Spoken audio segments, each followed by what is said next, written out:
ఈరోజు ఒక స్పెషల్ ప్లేస్కి అయితే వచ్చాము. ఆ ప్లేస్ మరేంటో కాదు, బెలూమ్ కేవ్స్. అండ్ ఇది వచ్చేసి the second highest caves in India అనమాట. అండ్ ఈ ప్లేస్ వచ్చేసి రాయలసీమ రీజియన్ నంద్యాల డిస్ట్రిక్ట్లో అయితే ఉంది. మరి ఇంకెందుకు ఆలస్యం, లోపలికి వెళ్ళి చూద్దాం. కమాన్. ఎంట్రన్స్లోనే మనకు బుద్ధుడి యొక్క స్టాచ్యూ అయితే కనిపిస్తుంది. Belum caves opening time morning 10 నుంచి 4:30 వరకు. ఇన్ కేస్ ఈవినింగ్ 4:30 వెళ్ళే వాళ్ళు 5:30 లోపు కంప్లీట్ చేసుకొని బయటకైతే వచ్చేయాలి. ఆ తర్వాత అలో ఉండదు. టికెట్స్ ప్రైస్ ఫర్ అడల్ట్స్ వచ్చేసి 70 రూపీస్ అండ్ చిల్డ్రన్కి 50 rupees. This is the entrance.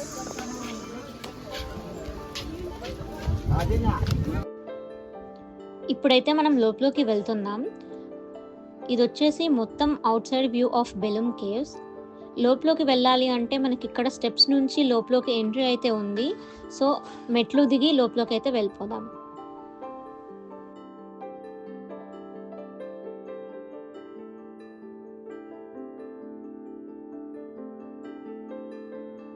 Steps నుంచి దిగొచ్చిన తర్వాత అయితే ఇక్కడ గేబర్ హాల్ ఉంది. ఇక్కడ కూర్చోడానికి సెట్టింగ్ ప్లేసెస్ అయితే ఉన్నాయి. అండ్ అందరు హాయ్ చెప్పండి ఒకసారి. ఆ గ్రీన్ గేట్ ద్వారా కేవ్స్ లోపలికి అయితే మనం ఎంటర్ అవుతాము. ఈ కేవ్స్ లోపలికి అయితే వచ్చేసాం. లోపల ఇంకేమేమి ఉన్నాయో వెళ్ళి చూసేద్దాం.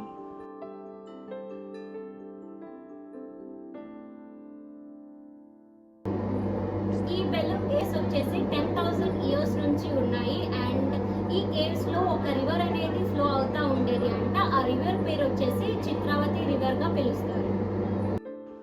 ఇప్పుడైతే మనం వెళ్తుంది పాతాళగంగ. ఈ మార్క్ ని బట్టి మనం ఎలా వెళ్ళాలో ఈజీగా చూసి వెళ్ళొచ్చు.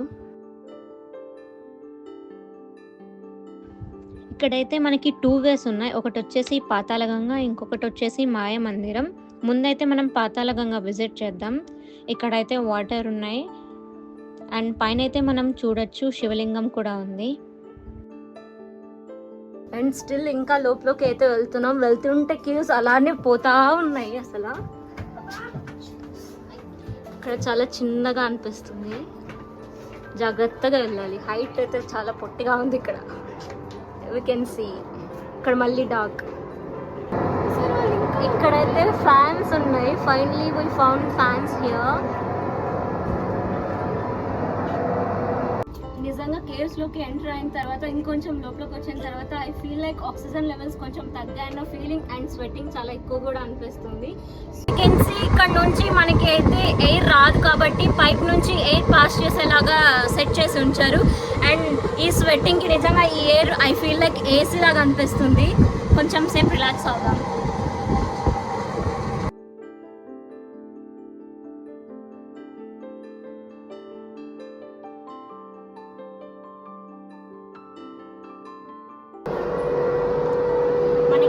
హైట్ లెవెల్ నిజంగా చాలా తక్కువ ఉంది. చూసుకొని ఆర్చి నుంచి మనం అడిగిపోయాలి. బికాస్ చాలా కొంచెం లెవెల్ అనేది ఇంతవరకే ఉంది. సో చూసి మనం నడవాలి. ఇప్పుడైతే మనం వెళ్ళబోయే సైడ్ వచ్చేసి మాయా మందిరం అండ్ కోటి లింగాలు ఉంటాయని చెప్పి ఆల్రెడీ మనకి ఇక్కడ మార్క్స్ లో ప్లేస్ చేసి ఉంచారు. దాని ఐడియా ప్రకారం మేము వేస్ట్ తీసుకొని వెళ్తున్నాం. అండ్ సో నా ఇప్పుడు పాతాళగంగ ఆల్రెడీ విజిట్ చేసాం. అండ్ ఇప్పుడైతే మాయా మందిరం వెళ్ళే సైడ్ వెళ్తున్నాం. Come let's go. ఇదే మాయా మందిరం. వీటిని చూస్తుంటే చాలా అమేజింగ్గా అనిపిస్తుంది. అసలు నా కళ్ళను నేనే నమ్మలేకపోతున్నా. ఎందుకంటే కేవలం ఒక నది ప్రవాహం వల్ల ఇంత అద్భుతంగా ఏర్పడింది. ప్రకృతి ఒక ఆర్కిటెక్ట్ అని అనిపిస్తుంది. చాలా న్యాచురల్గా వేరే ప్రపంచంలో ఉన్నట్లుంది. ప్రకృతి సృష్టి అమోఘం కదా. ఈ గుహలు ఉన్నాయని లోకల్ విలేజెస్కి తెలుసు.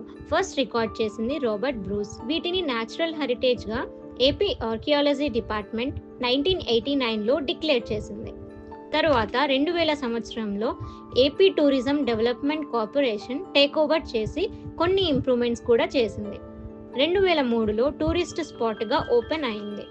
ఈ డెవలప్మెంట్లో భాగంగా లైట్ ఎఫెక్ట్స్ పెట్టి గుహలకు మరింత అందాన్ని తీర్చిదిద్దారు.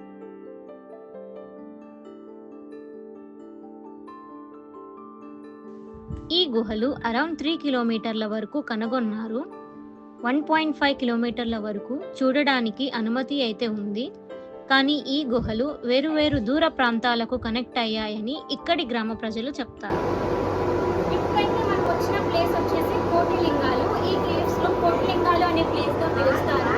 అండ్ ఇక్కడ నుంచి మనమైతే చూడొచ్చు మొత్తం సేమ్ అలానే ఉన్నాయి కదా. ఇలాంటి స్టోన్ అయితే నేను ఎక్కడా చూడలేదు. చాలా డిఫరెంట్గా అండ్ మెరుస్తూ చాలా చక్కగా కనిపిస్తున్నాయి చూడంగానే. అండ్ డిఫరెంట్ లుక్తో ఉన్నాయి. అండ్ ఇక్కడ నుంచి కూడా ఇంకో వే ఉన్నట్టుంది.